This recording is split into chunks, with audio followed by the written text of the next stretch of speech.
Ms. Douglas. Hello, how are you? Good. Good. When and where were you born? Houston, Texas. Have you been here all your life? I have, maybe from the ages of 4 to 7, I spent in Seattle, Washington. Do you remember how your family got here? Well, actually, my mom was born in Mississippi, and my dad was born in Navasota, and my mom came here to go to college, TSU. Oh, okay. What do you remember mostly about your childhood in Texas? I remember most, which a lot of kids don't do today, just playing outside, going outside at 7 o'clock in the morning and coming in late in the evening, of course, when the street lights come on. When you was a child, did your parents talk to you about racism and race?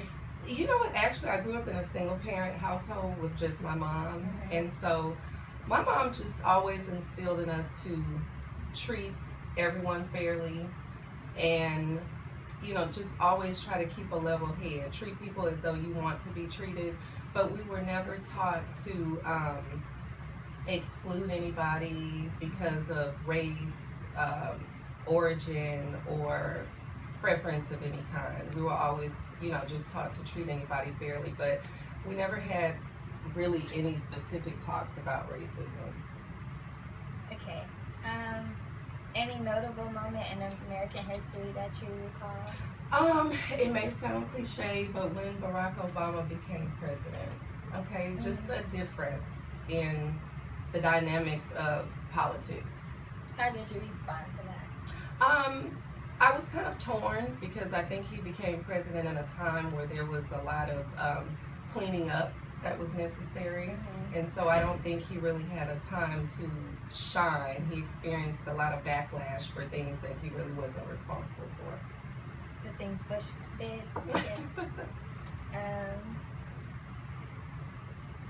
What advice would you give young people today? Get an education. Stay in school. I know it's tough. I meet a lot of students who have a lot of different backgrounds. They experience a lot of hardships, but nothing good is going to come easy. So get a first degree, get a second degree, and then, move on from there. But education is very, very important. So what made you come to Texas Southern?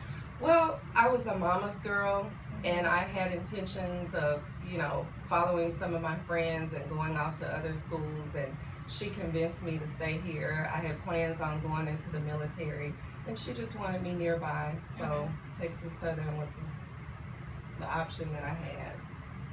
How did it prepare you for who you are today? Texas Southern University prepared me a lot. I met a lot of wonderful students, faculty members. I had a lot of friends here, and I think the best thing for me was when all of my friends who were here at the time branched out and ended up going to different universities. Some even took paths where they got jobs, they dropped out of college.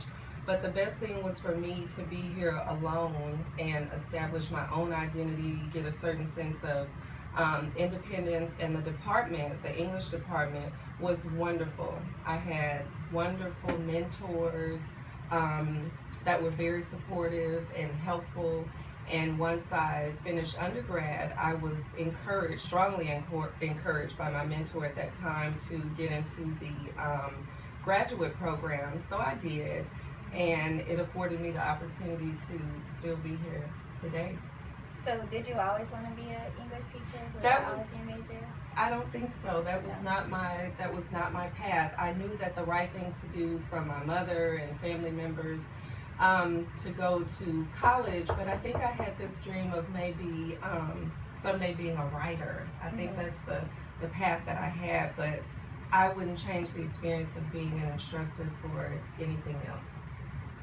So did you want to come to Texas Southern because it was an HBCU, or just because your mom? It was more so initially based on the encouragement, from my mom, but we've always been put into positions where we were able to function and acclimate in any kind of environment with, Caucasian people, Hispanic people, Black people. So that wasn't the initial reason why, but more so being able to stay home, and she wanted to keep a close eye on me, I think. Okay. Do you think HBCUs are important?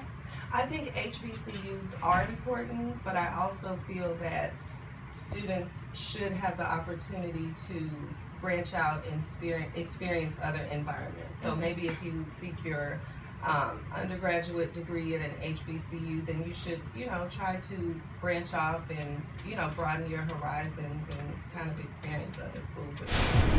Can you tell me how Texas Southern has changed since you've been here?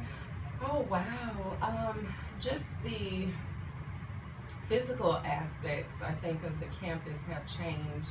No longer do we see the fraternity trees and the benches that were once on the campus where students who were in the fraternities could sit, or when we had maybe homecoming, they would have tables set up about their fraternities.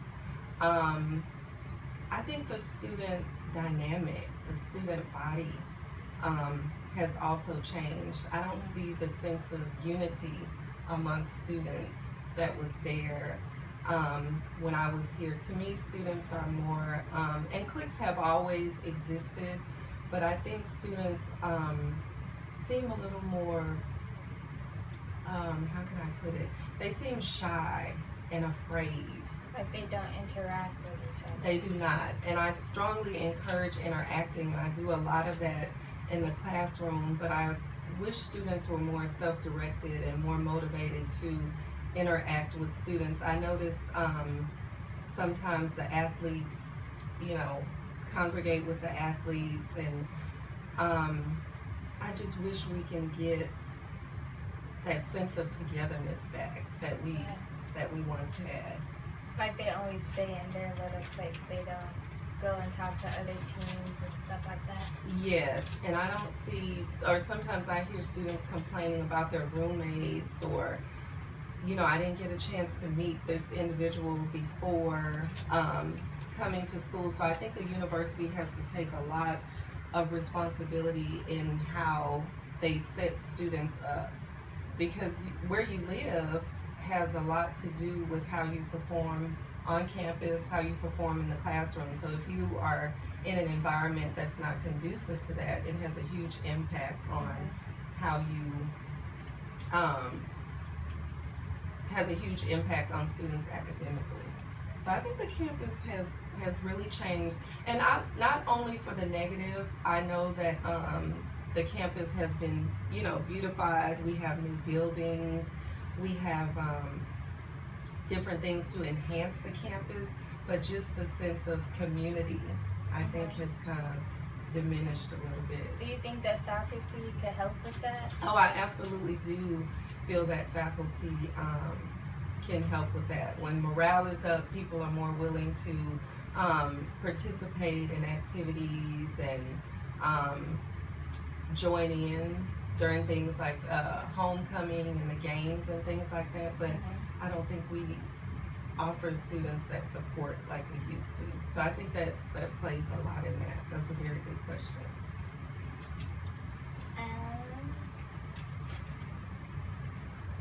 Would you recommend people to come here today?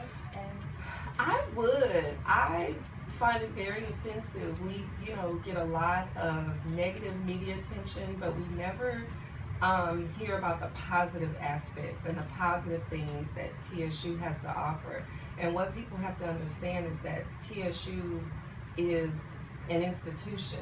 It's a school, but it's the student body and the faculty that make it what it is. So I, more often than not, pride myself on being an instructor who is welcoming and inviting and engaging. And I just, think that in order for it to work, everyone has to have a sense of that instilled in them. I do encourage students to get an education, and I do encourage students to come to TSU in spite of you know, the things that they hear, because it's all about self-awareness and individuality. So if you're coming here to get a degree, you have to, you know, govern yourself and take responsibility for getting your education in spite of the hurdles that you may face. So why do you think the media don't really talk about like positive things that goes on here? Because we have to speak out and offer that information to them. Of course, when the negative things happen, the shootings happen on campus, other acts of crimes, you know, happen on campus, someone has to leak that information to the media in order for them to get it. And so, of course, they are waiting for it. So when we have outreach on campus, or we have community events, or we have positive things that are going on, we have to take the initiative and put it out there, or else they won't get it. Thank you for taking the time out of your day to participate in this interview. Also, I appreciate you enlightening me about aspects of your life in TSU. You are more than welcome. Thank you. Nope.